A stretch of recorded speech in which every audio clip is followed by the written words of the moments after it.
Hello दोस्तों। आज मैं बात करने वाला हूँ कि जो इस साल नीट पीजी हुआ है 2021 में, उसके बाद हम क्या चूज़ करें, एमडी, एमएस या डीएनबी। बहुत से बच्चे जिनकी रैंक पीछे आई है उनके मन में डाउट है कि वो एमडी एमएस के लिए अगले साल ऑप्ट करें या डीएनबी करें। तो सबसे पहले हम ये जान लेते हैं कि एमडी, एमएस और डीएनबी में क्या अंतर है। अगर हम बात करें डिग्री की वैल्यू की, अगर वैल्यू की बात करें तो एमडी, एमएस और डीएनबी दोनों की बराबर ही वैल्यू है। आप चाहे एमडी, एमएस करें चाहे डीएनबी करें, आगे चल के अगर आप कॉलेज में अगर टीचिंग लाइन में जाना चाहते हैं तो दोनों की वैल्यू इक्विवेलेंट है। दिक्कत कहाँ आती है? दिक्कत आती है एक्सपोज़र पे।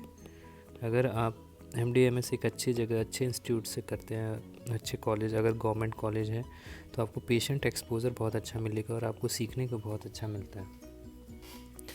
डीएनबी में बहुत ही सिलेक्टेड इंस्टीट्यूट है जहाँ पे आपको अच्छा एक्सपोज़र मिलेगा, जिसमें से आपका गंगाराम, होली सिटी, दिल्ली या मुंबई में ही मिलेंगे। दूसरा स्टाइपेंड की बात करें तो एमडी, एमएस में कंपैरेटिवली डीएनबी से ज़्यादा अच्छा स्टाइपेंड मिलता है। स्टाइपेंड में यूपी, दिल्ली, यहाँ पे स्टाइपेंड काफ़ी अच्छा हुआ और कहीं कहीं कॉलेजेस में ऑलमोस्ट 90,000 से 1 लाख तक के बीच में है। तीसरा हम बात करें आगे क्या करना है। अगर आपने डीएनबी चूज़ किया है या एमडी, एमएस चूज़ किया हो तो आगे आप अगर सुपर स्पेशलाइजेशन करना चाहते हैं तो आप दोनों डिग्री से ही आप एलिजिबल होते हैं। इसलिए कोई फ़र्क नहीं पड़ता है कि आप डीएनबी कर रहे हैं या एमडी, एमएस कर रहे हैं। आप अल्टीमेटली सुपर स्पेशलाइजेशन, वो चाहे डीएम हो चाहे एमसीएच हो, दोनों के लिए एलिजिबल होते हैं। बट दिक्कत क्यों आती है, लोगों के मन में क्यों डाउट रहता है कि वो एमडी, एमएस करें या डीएनबी करें? इसका मेन रीज़न ये है पासिंग रेट। एमडी, एमएस में बेसिकली कॉलेज होम एग्ज़ामिनेशन होता है। सारे टीचर्स, प्रोफेसर्स आपको जानते रहते हैं, पहले से सब कुछ आपको पता होता है। जो टीचर्स पढ़ाते हैं या जो इवनिंग राउंड्स पे बातें डिस्कस होती हैं वही सब पूछा जाता है और आप पास आसानी से होते हैं। एज़ कम्पेरेटिवली डीएनबी की बात करें तो उसमें आपको एग्ज़ाम देने कहीं और जाना पड़ता है, जिसके कारण आपको काफ़ी तैयारी भी करनी पड़ती है और एग्ज़ाम काफ़ी टफ हो जाता है और जिसका पासिंग रेट ऑलमोस्ट 10% है। बहुत से लोग सिर्फ थियोरी पास कर पाते हैं और प्रैक्टिकल पास नहीं हो पाते हैं। तो अल्टीमेटली आपने अगर अभी डीएनबी उठा लिया और 3 साल बाद आपका जब एग्ज़ाम होगा तो आप अपना एग्ज़ाम पास नहीं कर पाएंगे। थियोरी एग्ज़ाम तो क्लियर हो जाएगा, प्रैक्टिकल नहीं पास कर पाएंगे, जिसके लिए आपको 1 साल, 2 साल, 3 साल या कभी कभी पास ही नहीं हो पाते, इतना समय लग सकता है। तो बेसिकली आप उस समय भी तैयारी कर ही रहे होते हैं। तो कहने का मतलब ये है कि अगर आप डीएनबी सिर्फ इसलिए उठा रहे हैं कि आपको अभी टाइम बचाना है, तो ऐसा कुछ नहीं है, टाइम नहीं बचेगा, क्योंकि अगला एग्ज़ाम 6 महीने बाद ही है। 6 महीने से 8 महीने बाद अगला एग्ज़ाम है और एम्स का भी एग्ज़ाम नवंबर में है। तो इससे अच्छा है कि आप एम्स की तैयारी कर लें अगर आप पढ़ने वाले बच्चे हैं तो, और डीएनबी के लिए ना जाएं, ये ज़्यादा बेटर है। बट अगर आप प्राइवेट कॉलेज से हैं या आप कई सालों से तैयारी कर चुके हैं, कई बार पढ़ चुके हैं, तो बेटर आपके लिए यही रहेगा कि आप डीएनबी उठा लें, क्योंकि एग्ज़ाम दिन पे दिन कठिन होता जा रहा है। हम दूसरी बात कर लेते हैं स्टूडेंट बैकग्राउंड। आप किस कॉलेज से पढ़े हैं? अगर आप गवर्नमेंट सीट से पढ़े हैं या प्राइवेट सीट से। अगर गवर्नमेंट कॉलेज से पढ़े हैं तो गवर्नमेंट कॉलेज के स्टूडेंट की एक सोच होती है कि गवर्नमेंट सीट अच्छा होता है, जो कि 99.99% इंडियंस की सोच होती है, जो कि सही भी है। क्योंकि यहाँ पे ट्रेनिंग काफ़ी अच्छी होती है, टीचर एक्सपोज़र, स्टूडेंट के लिए पेशेंट एक्सपोज़र बहुत ही अच्छा होता है, अंडरस्टैंडिंग बहुत ही क्लिनिकल बेस्ड स्टडी होती है। जबकि प्राइवेट कॉलेज में बहुत ही कम सेलेक्टेड प्राइवेट कॉलेजेस हैं जो इस लेवल की पढ़ाई जहाँ पे अवेलेबल है। दूसरी बात है, अगर हम मेडिकल फील्ड की बात करें तो उसमें उतना डिफरेंस नहीं आता, बट अगर सर्जिकल फील्ड की बात करें तो सर्जिकल फील्ड में गवर्नमेंट कॉलेज में फ्री हैंड मिलता है, काफ़ी ज़्यादा फ्री हैंड मिलता है। जबकि प्राइवेट कॉलेजेस में वहाँ पे पेशेंट, जैसे गंगाराम की बात कर लें तो वहाँ पे पेशेंट काफ़ी पे करके आते हैं। तो ऐसा कोई भी टीचर नहीं होगा या डॉक्टर होगा जो आप अपने पेशेंट को आपको देगा ऑपरेट करने के लिए।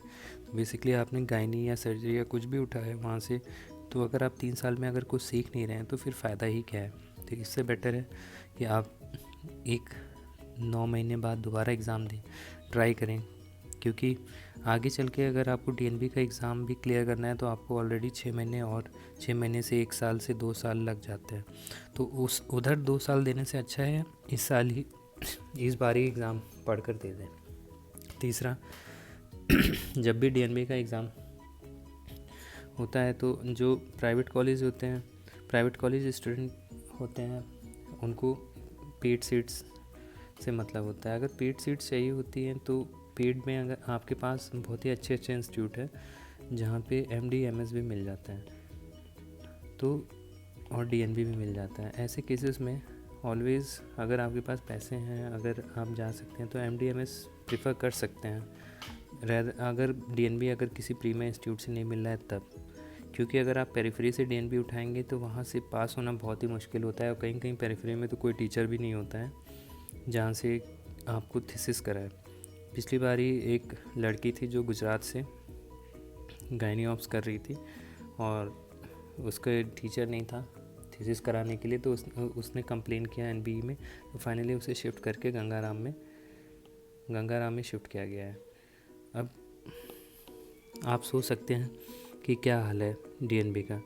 अब बात करते हैं बच्चे की, वो फ्रेशर है या रिपीटर है। अगर आपने 4 साल 5 साल तैयारी की है और आपकी रैंक 20,000 से 30,000 या 10,000 से 30,000 के बीच में है और आपको डीएनबी मिल रहा है तो आपको ले लेना चाहिए, क्योंकि बार बार तैयारी करना बहुत ही मुश्किल होता है और ऐसे में एक कंपटीशन बढ़ता ही जा रहा है। और जितना ज़्यादा हम तैयारी करते हैं, ऐसा नहीं है कि सिलेक्शन की गारंटी नहीं होती है, आप मेहनत करेंगे तो सिलेक्शन होगा ही, बट पढ़ने में उतना मन नहीं लगता है, धीरे धीरे एफिशिएंसी कम हो जाती है। बट अगर हम फ्रेशर की बात करें जिन्होंने इंटर्नशिप के साथ एग्ज़ाम दिया है या जस्ट 1 साल बाद एग्ज़ाम दिया है, तो ये बच्चे काफ़ी ब्राइट माइंड की होती हैं। तो ऐसे बच्चों को डीएनबी या मनचाही ब्रांच ना मिले तो कॉम्प्रोमाइज़ नहीं करना चाहिए। इन्हें बेटर यही रहेगा कि एक अटैम्प्ट और देना चाहिए। एक अटैम्प्ट और देने में ही भलाई है, क्योंकि 8 से 9 महीने बाद दोबारा एग्ज़ाम है और एक बार आपने पीजी उठा लिया या डीएनबी उठा लिया तो वो ज़िंदगी भर के लिए एक टैग लग जाता है।